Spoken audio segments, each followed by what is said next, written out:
आज नवरोबाच्या फरमाईशवर बनवली होती मस्त अशी पनीरची भाजी. नमस्कार मंडळी, स्वागत आहे तुमचं माझ्या परत एका नवीन मिनी ब्लॉगमध्ये. आज होता रविवार, त्यामुळे एक्स्ट्राची कामं तर खूप होती आज, म्हणून तेच केले दिवसभर. कुठलाच व्हिडिओ शूट केला नाही, डायरेक्ट संध्याकाळी शूट करायला घेतलं मी.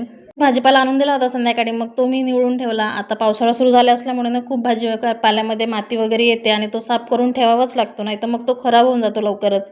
म्हणून मग सगळं भाजीपाला निवडून घेतला, धुवून वगैरे घेतला. त्यानंतर मस्त असा तो सुकायला ठेवला.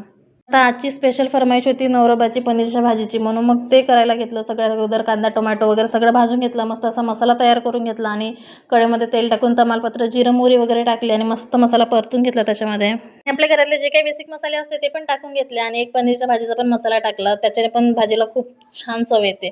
नंतर पनीर वगैरे टाकून घेतलं, मस्त अशी पनीरची भाजी रेडी झाली होती. युवराजलाच नाही तर मला पण पनीरची भाजी फार आवडते. त्यानंतर जेवण वगैरे केले आम्ही आणि मग भांडे वगैरे घासून घेतले जेवणाचे.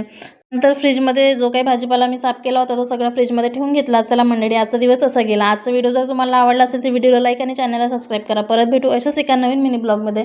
तोपर्यंत बाय बाय.